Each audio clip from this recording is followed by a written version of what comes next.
Now, the rest of the story. Chet was dying.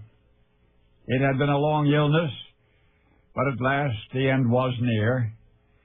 Tuesday, November 16, a remarkable resurgence of strength, bedridden for weeks, Chet decided that morning to rise and dress and greet his two sisters. And they reminisced for hours about childhood experiences, and for the first time in a long time, Chet seemed happy. But then at once a strange and surprised expression came over his face, as though he had suddenly remembered something important and secret. He summoned his son Alan. He said, "Boy, get me Jimmy Smith." Well, Alan obeyed, and within the hour, Chet's longtime friend was standing in the parlor. Jimmy Smith had known Chet from the old days. Chet said, "We'd like to be alone," so your son Alan left the room. Had he not hesitated outside the doorway to listen, we might never have learned the rest of the story. Chet told Jimmy, "I want all of my papers destroyed." Jimmy seemed to understand. There was no astonishment at all in his voice when he asked, personal or otherwise. Chet repeated, "All my papers." And he added that the task must not be put off. It must be finished before sundown. 3 large garbage cans were brought into the house. As Chet supervised, Jimmy pulled stacks of documents from shelves and cabinets and file drawers. The papers were then heaped into the garbage cans, taken out of the house and burned. Jimmy never glanced at the doomed documents. He just listened as Chet told him where to find them, tossed them into the cans, disposed of them. No one remembers how many can loads of papers were destroyed that afternoon, but when the job was done, Chet and Jimmy Smith shook hands, and they parted, and they never saw each other again. Chet's son Alan watched it all, and would always recall that night when Chet went to bed a happy man, and it was while he slept that the stroke struck. The cerebral hemorrhage was so massive that he never regained full consciousness. He lingered a day, breathing his last, as the first gray of light of the following morning crept into the bedroom, and those who were there observed a gentle smile of resignation on Chet's face. Maybe this is why. Biographers ever since have been frustrated by the phenomenal lack of original source material relevant to Chet's life. The burning of his personal and official papers only hours before he died is the reason. A lot of secrets went up in smoke in the autumn of 1886, leaving the specter of untold indiscretion and corruption. He once confided there were many things in his political career of which he was not proud, and he once sternly advised his son, "Never go into politics, boy. Never go into politics." A curious warning from Chet, Chester Alan Arthur, the 21st President of the United States. But I think you now know the rest of the story. And now the rest of the story. Chester Arthurs is not a name that normally comes up in casual conversation. Before hearing Mr. Harvey's broadcast, most of us probably wouldn't have named him even as a president. So who was Chester Arthur? Chester Alan Arthur was born on October the 5th, 1829 in this house in Berkshire, Vermont. Throughout his lifetime, Chester had many nicknames. Some people called him Gentleman Boss because of his fancy dress while leader of the New York State's Republican Party. His fancy attire earned him other nicknames such as Elegant Arthur, Prince Arthur, and the Dude President. Some people referred to him as the Walrus because his mustache made him look like, well, a walrus. Family and friends, sometimes even the press, called him Chet. Now, Chet was a good student, got a college education, and became a teacher. In about 1850, Chet studied law while teaching at a school in North Pownell, Vermont. Future President James Garfield taught penmanship at the same school 3 years earlier, but they never met during their teaching careers. Their futures were certainly intertwined, but we'll get to that later. In 1854, Chet was admitted to the New York bar and went to work in Erasmus Culver's law firm. Within a short time, Chet became a partner in the law firm. In 1856, Chet got engaged to Ellen Herndon, the daughter of Virginia naval officer William Herndon, captain of the SS Central America. In the same year, Chet and his friend Henry Gardner began planning a new law practice. Chet and Henry went to Kansas, where they planned to open their practice, but the people of Kansas were embroiled in a struggle between pro-slavery and anti-slavery forces. Chet and Henry sided with anti-slavery forces. On September 12, 1857, the SS Central America sank after a 3-day struggle in a deadly hurricane. 425 of the 578 passengers and crew on the ship were lost, including Captain Herndon, Chet's fiance's father.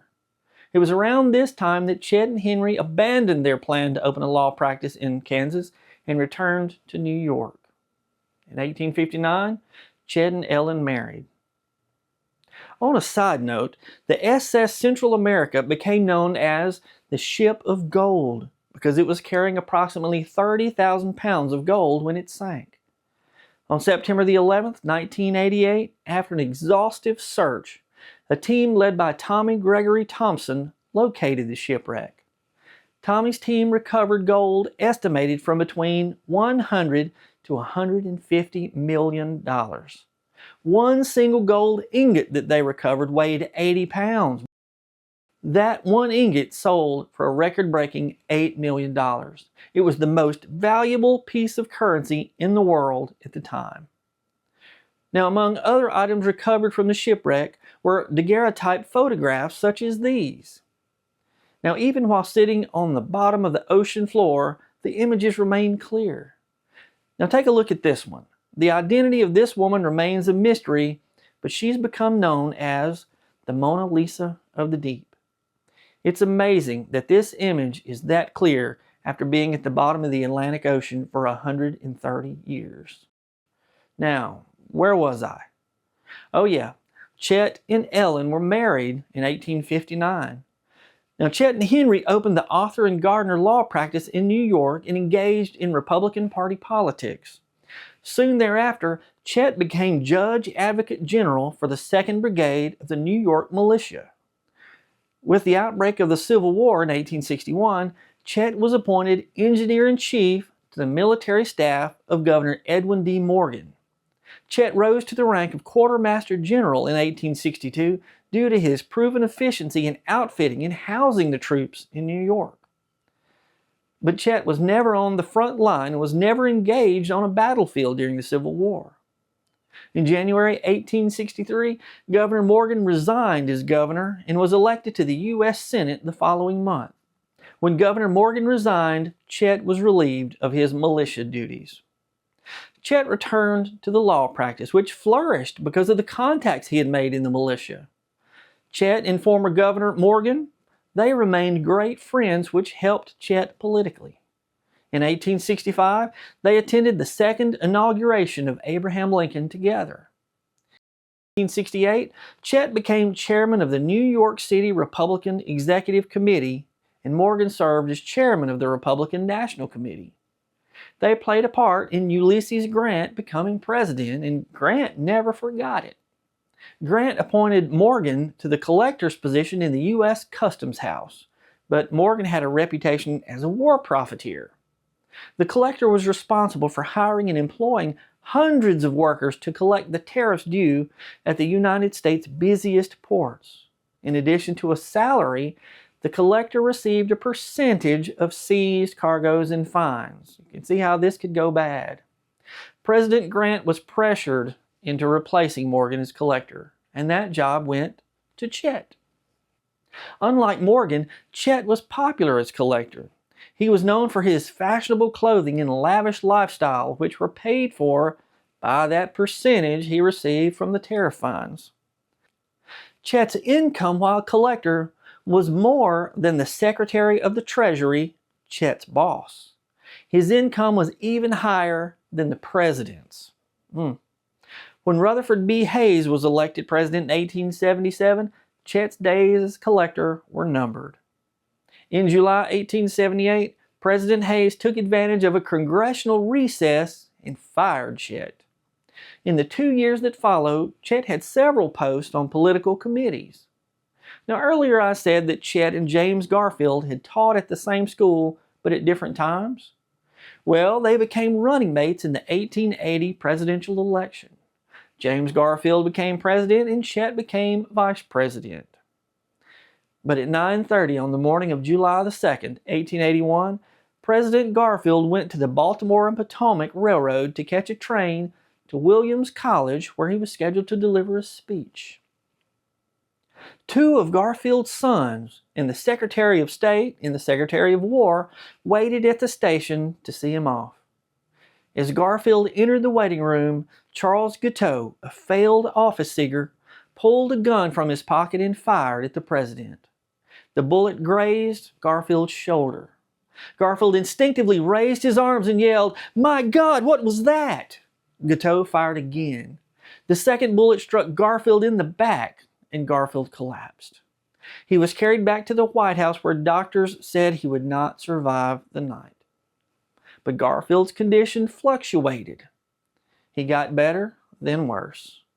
At 10:35 on the night of September 19, 1881, President James Abram Garfield died. He was just 49 years old. On the following day, September 20th, 1881, Chester A. Arthur took the oath of office and became the 21st President of the United States. Earlier I said that among the people who waited at the train station to see Garfield off was the Secretary of War. Secretary of War was Robert Todd Lincoln, son of Abraham Lincoln. Robert Lincoln was either present or nearby when 3 presidential assassinations occurred. He was at the White House when his father Abraham Lincoln was shot, and he ran to be by his side. He was with Garfield when he was shot.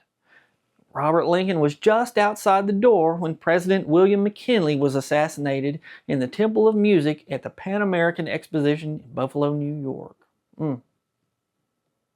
Now, Chet was never expected to be president. Well, maybe not so soon. Who knows where his political career would have gone otherwise? We can never know for sure. Chet served out the rest of Garfield's term and assumed correctly that he would not get his party's nomination for president in the upcoming election. When his term ended on March the 4th, 1885, he returned to New York. It was on November 16th of the following year that he ordered his papers to be burned, as Mr. Harvey explained. He died the following day of a cerebral hemorrhage. As a historian, I would love to know what was in those papers that he had burned. What did he want to keep secret? I guess we'll never know. I'm Brad Dison. Thanks for watching. And now you know the rest of the story.